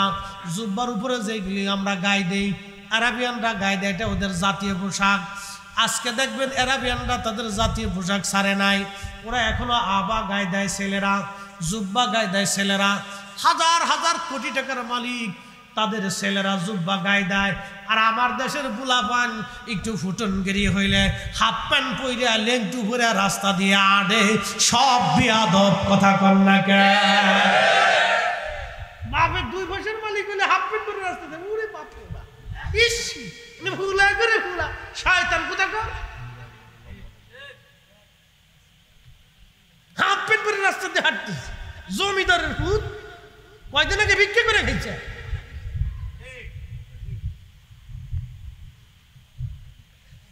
আমরা আমাদের ইতিহাস ঐতিহ্য ভুলে যাচ্ছি, সংস্কৃতিকে পর্যন্ত আমরা বিসর্জন দিলাম। আমাদের জাতীয় পোশাকের নাম লুঙ্গি। কথা কর না? মালয়েশিয়া কারা থাকেন দেখেন তো, মালয়েশিয়া হাত উঠছেন তো? মালয়েশিয়া যারা চাকরি করছেন না, ওদের জাতীয় পোশাক ছাইড়ে দিছে। হ্যাঁ, অথচ যা দেখেন ওদের ছেলেমেয়েরা বাপেরা কোটি কোটি টাকার মালিক। বাংলাদেশের 2 সাইডে 1000 কোটি টাকার মালিক ওরা কিনতে পারে। কি কথা কর না? বাংলাদেশের বসুন্ধরা গ্রুপ ওদের 2 সাইডে ওই মালয়েশিয়ান ধনীরা কিনতে পারে। তাদের ছেলেরা তাদের জাতীয় পোশাক পরে রাস্তায় হাঁটে, আর আমার দেশে খালি ফুটেনগিরি। মুসলমান আরাবিয়ানরা সবসময় জুব্বা গায়ে দেয়, ওদের ছোট ছোট বাচ্চারা পর্যন্ত জুব্বা গায়ে দেয়। খুব মনোযোগ দিয়ে কথা শুনেন। হযরতে সালমান ফারসি রাদিয়াল্লাহু আনহুর গায়ের মধ্যে আবা, 4 নম্বরে আবা, 1 নম্বরে পাগড়ি, 2 নম্বর জুব্বা, 3 নম্বর লুঙ্গি, 4 নম্বরে আবা, 5 নম্বরে হাতের একটা কাঠের লাঠি, 6 নম্বর একটা কাঠের বাসন, 6-7 নম্বর একটা কাঠের পানির পেয়ালা।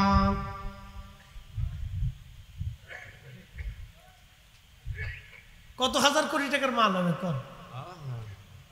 কয়শো কোটি টাকার মাল বলে কাঁদতেছে।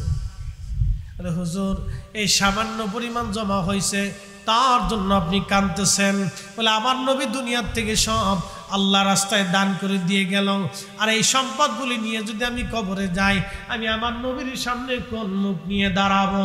এটার নাম সালমান ফারসি, আশিকে রাসূল। একবার জোরে বলা যাবে কি মারহাবা? এর নাম জাহিদ, দুনিয়া বিরাগী। হযরত সালমান ফারসি কেঁদে দিয়ে বলল, সাহাবীরা রে, আমার ইন্তেকালের পরে আমার একটা ওসিয়ত তোমরা মানবে। আমার কাফনের কাপড় বাদ দিয়ে যা কিছু থাকবে সব তোমরা আল্লাহ রাস্তায় যেন দান করে দিবা। কোনো কিছু নিয়ে আমি আল্লাহর আদালতে দাঁড়াইতে চাই না। চিৎকার মেরে জোরে বলেন মারহাবা। আল্লাহুম্মা সাল্লি আলা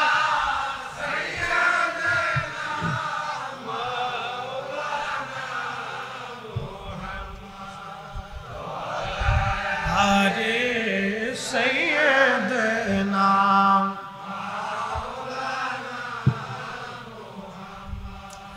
বন্ধু আমার সালমান ফার্সির মুজাহাদাত থেকে চলে আসলাম। এর নাম দুনিয়া বিরাগী।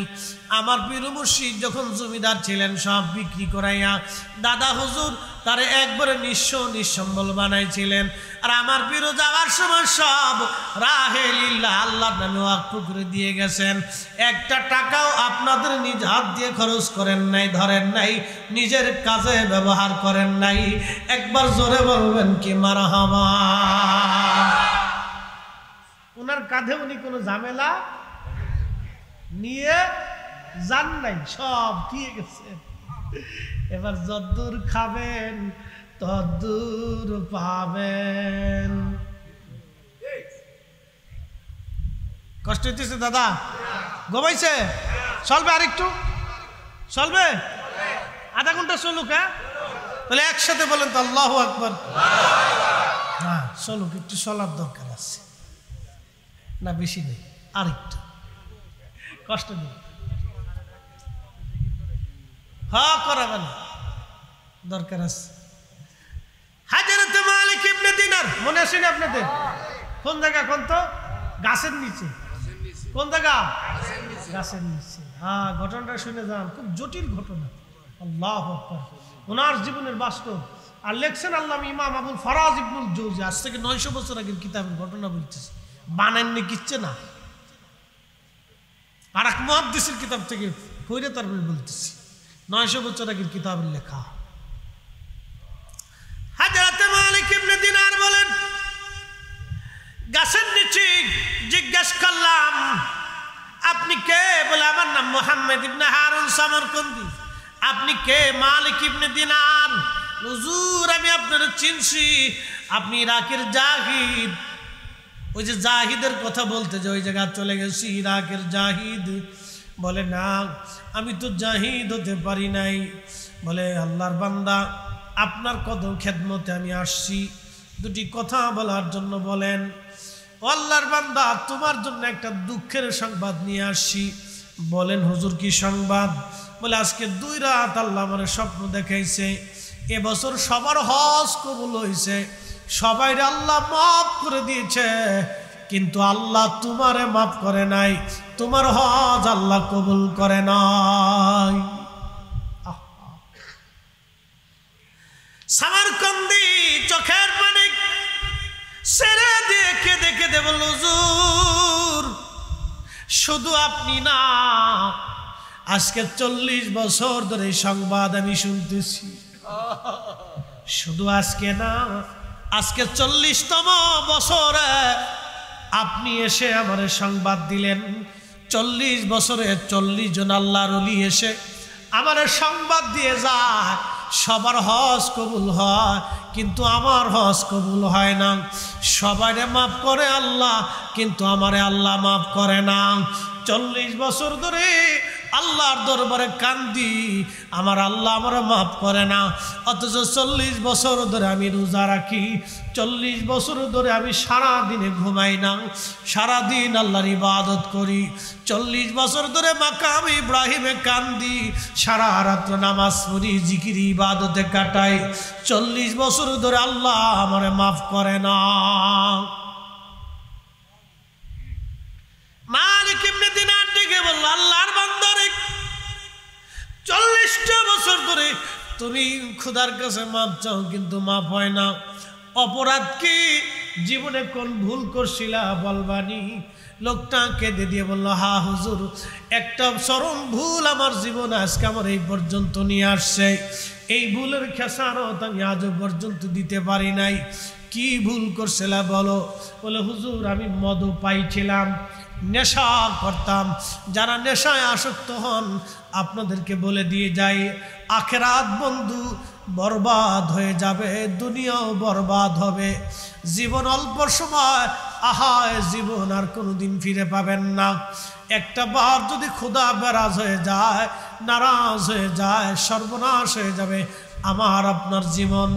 এমন সর্বনাশ, যেই সর্বনাশ থেকে আর ফিরার কোনো সুযোগ নাই বন্ধুরে, ওই সর্বনাশ থেকে আর ফিরার কোনো সুযোগ নাই।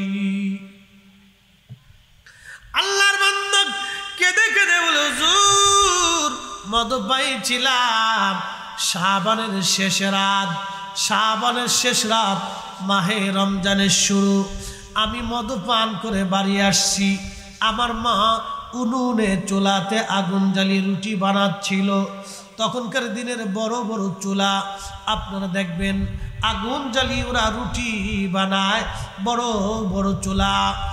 আল্লাহর বান্দা গো, হুজুর মা জননী আমার স্ত্রী দুইজন উনুনে রান্না করতেছিল। আমি মদপান করে নেশাগ্রস্ত হয়ে আমি বাড়ি যখন আসছি, আমার মা আমার হাতটা ধরে বলল, বেটা রে, কত সন্তানরা, কত আল্লাহর বান্দারা মাহে রমজানের জন্য প্রস্তুতি নেয়, বেটা শাবানের শেষ রজনী, ও আমার সন্তান তুমি কিনা মদ পান করে ঘরে আসছো, কত ছেলে মারা যায়, তুই কি মরতে পারিস না? মা যখন এই কথা বলে ফেলছে, হুজুর বিশ্বাস করেন আমার শরীরে জিদ ধরে গেল, শয়তান আমারে পেয়ে বসলো। ঠিক ওই সময় আমি আমার মার শরীরে এই হাত দিয়ে ঘুষি মারতে লাগলাম, আঘাত করতে লাগলাম। আমি আমার মারে মারতে লাগলাম, মা আমাকে বকাঝকা আরো শুরু করে দিল। মা যখন বেশি রাগ শুরু করে দিল, হুজুর বিশ্বাস করেন শয়তান আমার আরো পেয়ে বসলো, আমার জিদ আরো বেড়ে গেল। আমি আমার মাকে জাপটে ধরে নিয়ে উনুনে চুলার আগুনের মধ্যে মাকে ছেড়ে দিলাম।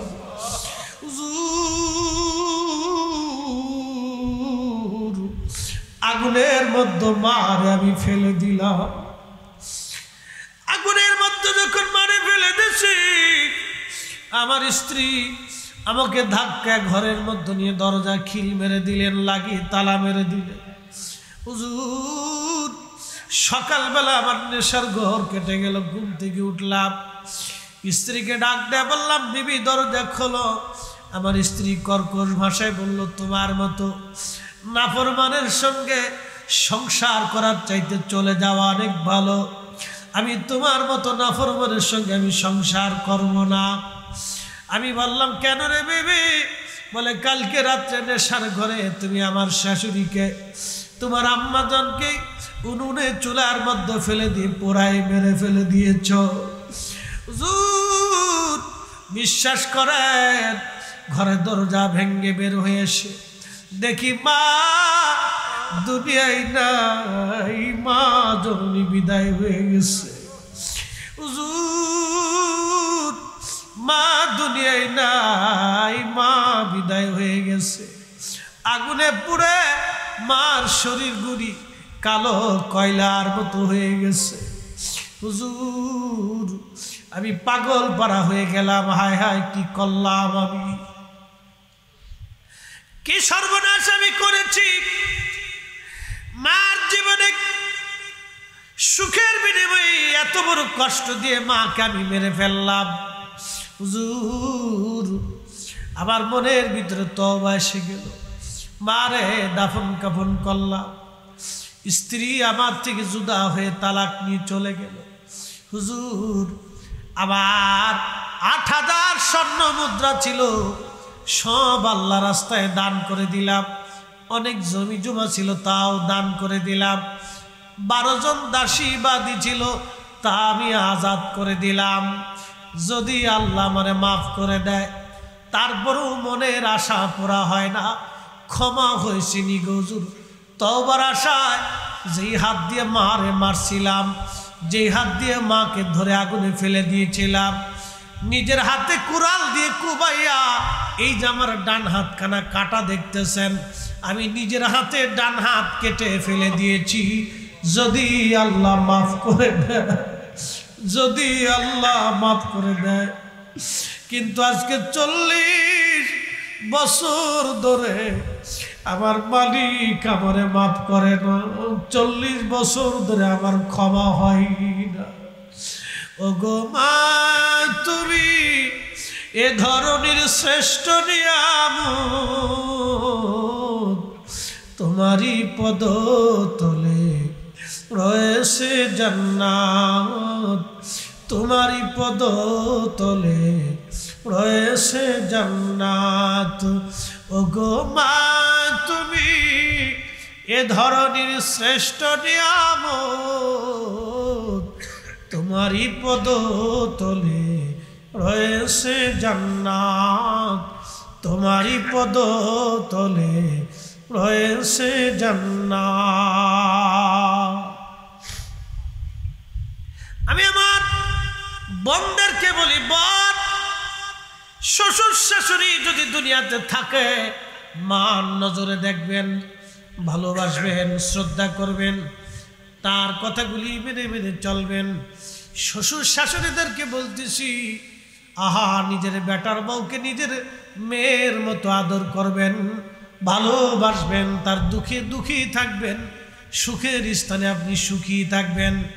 কালকেও পরশুদিন এক ভদ্র মহিলা আমাকে ফোন দিয়ে বলল, হুজুর, আমি অনেক বিপদগ্রস্ততার মধ্যে আছি, আমার একটা মাত্র ছেলে, বেটার বউ চাকরি করে সরকারি, আমার 2টা নাতি, লালন পালন করি, রান্না বান্না করি, ঘর দরজা একবারে বসে পরিষ্কার রাখি, তারপরও বেটার বউটা এসে আমার সঙ্গে এমন খারাপ আচরণ করে, আমি মা হয়ে সহ্য করতে পারি না, আমি কি করব? আমি বললাম, মা রে, কি করবেন, একটা মাত্রই তো সন্তান। বলে, ছেলে কি বলে? বলে, হুজুর, ছেলেটা স্ত্রীকে বোঝানোর চেষ্টা করে, কিন্তু সেও তো নিরুপায়। আমি বললাম, ধৈর্য ধরেন, আল্লাহর কাছে দোয়া করেন, যদি হেদায়েতের মালিক আল্লাহ, এরকম মহিলা অনেক আছে। মেয়েরা চাকরি করলে মনে করে আমি বিরাট বড় লাটসাপ হয়ে গেছি, মেয়েরা চাকরি করলে মনে করে আমি বিরাট বড় কিছু হয়ে গেছি। কিছু চাকরিওয়ালা মহিলা আছে একবারে শয়তানের চাইতে বড় নিকৃষ্ট। কথা কয়, খুবই ডেঞ্জারাস, মারাত্মক কিছু চাকরিওয়ালা বেরিয়েছে, শয়তানের চাইতে নিকৃষ্ট, শয়তানের কাছে ফেলে গেছে। ও মানুষের আত্মায় ওর মধ্যে থাকে না, ছি ছি ছি, নিকৃষ্ট মানুষ। শিক্ষিত হইলে, আরে আমার দেশের একটা মেয়ে যখন হায়ার এডুকেটেড পারসন হয়, ইউনিভার্সিটিতে পড়ে, তখন জাতি তার কাছে আশা করে, এই সমাজ তার কাছ থেকে অনেক কিছু আশা করে, একটা ফ্যামিলি তার কাছ থেকে অনেক কিছু আশা করে। শিক্ষিত হওয়ার পরে যখন একটা নারী বর্বর হয়ে যায়, নিকৃষ্ট, বেদুইনদের চাইতে নিকৃষ্ট হয়ে যায়, তখন তার শিক্ষার 4 পয়সা দাম নাই। এই জন্য আমার দেশে যত বড় ডিগ্রি হোক, ওই যে প্লাস পাক আর সিলাক্স পাক আর গোল্ডেন পাক, ও ছাতা দিয়ে লাভ নাই। যে নারী গোল্ডেন পাওয়ার পরে তার শ্বশুর শাশুড়ি খেদমত করে না, বাবা মারে শ্রদ্ধা করে না, মুরব্বীর সম্মান করে না, ও গোল্ডেনের 4 পয়সাও দাম নাই। ও ছাতার গোল্ডেন দিয়ে হবে কি? হ্যাঁ, আমার দেশের যেই ছেলে গোল্ডেন পাওয়ার পরে বিরাট বড় অফিসার হয়েছে, টেবিলের নিচ দিয়ে ঘুষ নিয়ে আমার দেশের গরিব মানুষের রক্ত চুষে খায়, ও ছাতার গোল্ডেন দিয়ে হবে কি? এ জাতির 4 পয়সাও দাম হয় না। কথা কর না, ওর সাথে আমার দেশের রিক্সাওয়ালা, দিন মজুর, কৃষক 1000 গুণের ভালো। এই জন্য কবি লিখেছেন, সব সাধকের বড় সাধক আমার দেশের চাষাও ভাই, আমার দেশের চাষা। কৃষকদেরকে যারা চাষা মনে করে, কৃষক মনে করে, হ্যাঁ প্রতিপন্ন করে, আমি মনে করি বাংলাদেশের সবচেয়ে বড় সাধক হলো কৃষকরা। এই কৃষকদেরকে অফিস আদালতে সব জায়গায় প্রথম ক্লাসে, প্রথম স্থানে সম্মান দেওয়া উচিত। আমরা একটা বিশৃঙ্খল অবস্থার মধ্যে আছি। প্রিয় হাজিরিন, কথাগুলি বুঝে যাওয়া দরকার, মনে কিছু নেবেন না আমার মা বোনেরা। বাস্তবতা থেকে বলতেছি, সবাই একরকম না। আবার কিছু মেয়েরা আছে এতই ভালো, বলার মতন কিছু নাই। কিছু মেয়েরা আছে এত ভালো, তারা একেবারে এতই ভালো, তাদের ঘরটা আল্লাহর খুদার জান্নাত আল্লাহ বানাই দেয়। কি কথা বলেন, ঠিক কিনা? কিছু মেয়ে আছে এত ভালো, আল্লাহ তাদের জন্য আমরা দোয়া করি। মনোযোগ দেন, মালিক ইবনে দিনার রাহমাতুল্লাহ আলাইহি কেঁদে ফেললেন, বলতেছে হুজুর আমি আমার ডান হাত কেটে ফেললাম। আমার দিকে তাকান, কোন হাত কেটে ফেললাম? ডান হাত কেটে ফেললাম। নিজে কুড়াল দিয়ে ছুরি দিয়ে কোবাইয়া নিজের হাত আমি কেটে ফেললাম। যে হাত দিয়ে মাকে আঘাত করেছি সে হাত আর আমি রাখবো না, ওই হাত আমি কেটে ফেললাম। যদি আল্লাহ মাফ করে দেয়, তারপরে অন্তরের খায়েশ মিটে নাই। সুদূর উজবেকিস্তানের সমরকন্দ থেকে পায়ে হেঁটে হেঁটে হেঁটে হেঁটে দুর্গম আর পাহাড়ি রাস্তা পাড়ি দিয়ে আমি মক্কাতুল মুকাররমা এসে মাকামে ইব্রাহিমে ৪০ বছর ধরে নামাজ পড়ি, ৪০ বছর ধরে রোজা রাখি। যদি আল্লাহ মাফ করে দেয়, কিন্তু ৪০ বছরে ৪০ জন ওলি এসে আমার সংবাদ দিয়ে গেল আমার ক্ষমা হয় না। আজকে ৪০ বছরে আপনিও আসলেন, আমার ক্ষমা হয় না। হুজুর আমি এখন কি করব? মালিক ইবনে দিনার কেঁদে দিয়া বলেন, আল্লাহর বান্দা সারা দুনিয়া আগুন লাগাইয়া ওই আগুন থেকে পালানোর চেষ্টা করো, কোথায় পালাবা বলো? কে তোমারে মাফ করবে? এমন অপরাধ করছো আমার মওলা মালিক তোরে মাফ করবে না। এই কথা বলে মালিক ইবনে দিনার রাহিমাহুল্লাহ রওনা হলেন। আর ওই সময় আল্লাহর বান্দা দুই হাত বাড়াইয়া খুব মিনতির সুরে, কাকুতি মিনতির সুরে এইভাবে দোয়া করতে লাগলো, আয় রাব্বে কারিম, আল্লাহ হে বিপদ অপসারণকারী, মুসিবত দূরকারী আর অনাশ্রয়ের আশ্রয় দানকারী আল্লাহ, তোমার দরজা থেকে যদি বান্দারে ফিরাও, এই বান্দার আর কোনো দরওয়াজা নাই। আল্লাহ ৪০ বছর ধরে আমি একটা অপরাধের জন্য ক্ষমা চাই, মালিক আমার ক্ষমা হয় নাই। আল্লাহ আমি তো ভুল করছি, তুমি ছাড়া আমার তো আর কোনো রব নাই, তুমি ছাড়া তো আমি আল্লাহ, তুমি ছাড়া তো আমি আর কারো কাছে হাত পাতার আমার আর সুযোগ নাই। আল্লাহ তুমি মাফ না করলে আমি কোথায় যাব মালিক? তোমার দরজা থেকে যদি ফিরাও, এ বান্দা কোন দরজায় হাত বাড়াবে? আল্লাহর বান্দা বিনয়ে বিনয়ে হাত বাড়াইয়া চোখের পানি সেরে সেরে কাঁদতে লাগলো। মালিক ইবনে দিনার বলেন, রাত্রিবেলা আমি ঘুমাইলাম, স্বপ্নের ঘরে দেখি রাহমাতুল লিল আলামিন পেয়ারা নবীজি আমার ওই মুসাফির খানায় আমার কাছে তশরিফ গ্রহণ করেছে। একসাথে বলেন আল্লাহু আকবার। প্রিয় নবীজি এসে আমাকে ধমক দিয়ে বলেন, মালিক ইবনে দিনার, আল্লাহর ক্ষমা থেকে বান্দাকে জুদা করতে তোমাকে কে অনুমতি দিছে? আল্লাহ মাফ করবে না তোমাকে কে বলছে? যাও মালিক ইবনে দিনার সমরকন্দিরে যায় বলো আল্লাহ তার জীবনের গুনাহ মাফ করে দিছে। না না, আরো জোরে বলেন, আরো জোরে, আরো জোরে বলেন। তাহলে কি দোয়া হবে না চলবে? না না, জোরে বলেন, দোয়া কি হবে না চলবে? দোয়া কি হবে না চলবে? দোয়া কি হবে না চলবে? ফাতিহা চলবে না বন্ধ হবে? কুরআন খতম চলবে না বন্ধ হবে? মিলাদ মাহফিল চলবে না বন্ধ হবে? ঘরে ঘরে চলবে? হাত উঁচু করে বলেন ঠিক কি না? যারা বন্ধ করতে চায় এগুলি সব ইহুদিদের দালাল। এই কথা কন, পেপসি কোকা কোলা, কথা কন, পেপসি পেপসি কোকা কোলা ইহুদির প্রোডাক্ট, ওটা আমরা মানবো না, খাবো, শোবো, বিক্রি, বাস ক্লিয়ার। আর ইহুদি মৌলবি যেটি আছে এটি মানবো। দোয়া কি চলবে? হ্যাঁ না, একসাথে বলুন, চলবে, চলবে। কোন সময় দোয়া কবুল হবে জানা যাবে না। ৪০ বছরে মাফ হয় না, কিন্তু এই সময় আল্লাহর দরবারে এমন মিনতি দিয়ে আল্লাহর কাছে মাফ চাইছে, আল্লাহর কাছে দয়া লেগে গেছে। আল্লাহু আকবার। এই সময় আল্লাহর কাছে মায়া লেগেছে। এই যে একটা কথা বলছে, আল্লাহ তুমি ছাড়া আমি আর কোথায় হাত বাড়াবো আল্লাহ। তবে একটা শর্ত আছে।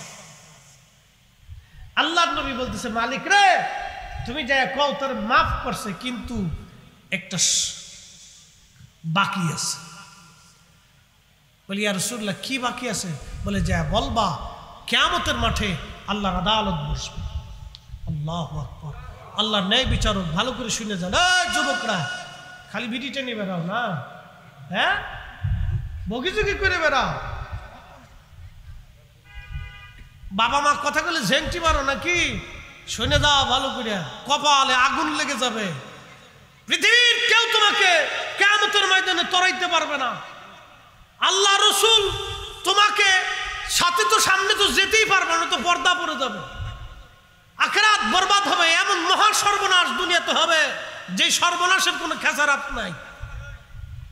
আল্লাহ রসুল বলতেছে মালিক তাকে যা বলবা আল্লাহ তাকে ক্ষমা করছে, কিন্তু কিয়ামতের মাঠে বিচার বসবে, আল্লাহ আদালত বসবে।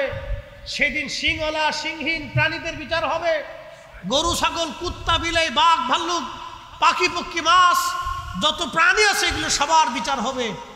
উত্তর পাড়ার গরু দক্ষিণ পাড়ার গরুর বিরুদ্ধে মামলা করবে, দক্ষিণ পাড়ার কুত্তা উত্তর পাড়ার কুত্তার বিরুদ্ধে মামলা করবে। আল্লাহ ওই উত্তর পাড়া গেছিলাম খাবার খাইতো, আমার মারছিল, চেয়ারম্যান বাড়ি আমারে খাওয়ার ইন্তজাম করছিল, আমি খাইতে গেছিলাম, ও আমার ওই দিন কামড়াইছিল, আল্লাহ আমি বিচার চাই।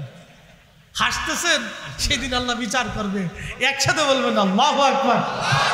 আল্লাহ ইমাম জালালউদ্দিন আসসিয়ুতি মাসালিকুল হুনাফা বিওয়ালিদাইল মুস্তাফা এই রিসালার ভিতরে এর বিস্তারিত আলোচনা করছে। আল্লাহু আকবার। কুত্তা কই আল্লাহ আমি বিচার চাই। আল্লাহ বলবো তোর যে এমনি কামড়াইছিল তুই এমনি আজকে কামড়াই দে। আল্লাহু আকবার কর না। বিচার কে বিচার করবে? ন্যায় বিচার কার কাছে? চুল পরিমাণ অন্যায় হবে না। আল্লাহু আকবার কর। চুল পরিমাণ হবে না। আমার দিকে তাকা। কুত্তা বিলাই ছাগল ভেড়া বকরি সব বিচার হবে, মানুষের বিচার হবে। আল্লাহ নবী বলতেছে মালিক তাকে যায় বলো সেদিন আল্লাহর বিচার বসবে।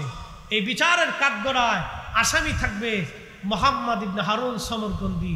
কত বছর মাকামে ইব্রাহিমে নামাজ পড়ছে বলেন তো? দিনে রোজা রাখছে কত বছর? জীবনে সব সম্পদ আল্লাহর রাস্তায় দান করে দিছে। তৎকালীন ৭,০০০ স্বর্ণ মুদ্রা, বর্তমানে ৭,০০০ কোটি টাকা। বুঝতে পারছেন? যত জমি জমা ছিল সব দান করে দিছে। ১২ জন দাসীবাদী ছিল, তার কামলা দাসীবাদী বুঝছেন? বাড়ির কাজের বেটি ছিল। ১২ জন বুয়া ছিল, খালি হ্যাঁ নিজের কাম করে দিত। তাহলে কত পয়সার মালিক ছিল বেটা। সব আল্লাহ রাস্তায় মুক্ত করে দিলেন, সব দিয়ে নিজের হাত কেটে ফেললেন, তারপরে তওবা হয় নাই। এরপরও মা বাবার বিরুদ্ধে, আল্লাহু আকবার, মা বাবার পক্ষে আল্লাহ কত বড় ইনসাফ আল্লাহ দেখেন। মা বাবারে সাবধান কথা দিয়ে শব্দ দিয়ে কোনো মতেই কষ্ট দিবেন না। এই নারী সমাজ ভালো করে শুনে যান, শ্বশুর শাশুড়ির মনে আঘাত দিলে সেটা বাবা মার মনে আঘাত দেওয়া হয়, এটা মনে রাখবেন। বৃদ্ধ মানুষ দুটি কথা আপনাকে বেশি বলতে পারে। একটা মা 40 বছর ধরে সন্তানের পিছনে লালন পালন করে আপনার সংসার সাজাইছে। চেয়ারম্যান সাহেবের মার কি মনের অনেক আশা আছে না? কি কথা কন না কেন? আমাকে নিয়ে আমার মা কত বড় স্বপ্ন দেখতো, আমার ছেলে অনেক বড় বক্তা হবে, কত বড় আলেম হবে, কত জনপ্রিয়তা হবে। আহা, মার কত স্বপ্ন ছিল। শোনেন, একটা সন্তানকে নিয়ে মায়ের অনেক স্বপ্ন থাকে, বিরাট বড় স্বপ্ন থাকে। আমার 3টে বাচ্চা নিয়ে আমাদের স্বপ্নের কোনো শেষ নেই। আরে বাপ রে বাপ, কত স্বপ্ন দেখি, কত স্বপ্ন বাবা মা দেখে। এই স্বপ্নগুলি যখন আশা নিরাশা হয়ে যায় তখন বাবা মা অনেক বড় ব্যথা পায়। 40 বছরের সাধনার পরে একটা সন্তান, এখান থেকে যদি মায়ের মনে আঘাত আসে, অনেক বড় আঘাত আসে। তা রব্বে করিমের দরজা থেকে এত পরিমাণে আপনার প্রতি অসন্তুষ্টি আসে যে তার বাস্তবতা হচ্ছে মালিক ইবনে দিনার বলতেছেন, আল্লাহ রসুল স্বপ্নে এসে বলতেছে মালিক তাকে যা বলো কিয়ামতের ময়দানে বিচার বসবে। মালিক ইবনে দিনার বলতেছেন আল্লাহ হবেন বিচারক, বাদী হবে সমরকন্দির মা, আর মুহাম্মদ ইবনে হারুন সমরকন্দি হবে আসামি। সেই দিন আল্লাহ মায়ের পক্ষে রায় দিবে, সমরকন্দির বিরুদ্ধে আল্লাহ রাব্বুল আলামিন রায় পেশ করবে। দুনিয়ার 3 দিনের সমান 72 ঘন্টা আল্লাহ তাকে জাহান্নামের আগুনে পুরাবে, যদিও আল্লাহ মাফ করছে। একসাথে বলবেন আল্লাহু আকবার। বিচার কার? 3 দিনের সমান জাহান্নামের আগুনে তাকে পুড়তেই হবে। 40 বছর মাকামে ইব্রাহিমে নামাজ পড়ার পরও মাফ হয় না, শাস্তি পেতেই হবে। বাবা মার সাথে নাফরমানির শাস্তি দুনিয়াতে আখিরাতে পেতেই হবে তাকে, এটা মনে রেখে। এগুলি আপনারা বেছে কুছে চলবে। আপনাদেরকে বলে দিয়েছে, বাবা মার সাথে নাফরমানি দুনিয়ার থেকে পাবেন তো পাবেন, আখেরাতে আপনাকে পেতেই হবে। 40 বছর সমরকন্দির মতো ইবাদত করতে পারবেন না, 40 বছর সমরকন্দির মতো ইবাদত করতে পারবেন না, 40 বছর উনার মতো ইস্তিগফার করতে পারবেন না, 40 বছর উনার মতো ক্ষমা আল্লাহর কাছে চাইতে পারবেন না। এই সুযোগ এখন আর নাই। মাকাম ইব্রাহিমের 40 বছর আপনি থাকতে পারবেন না।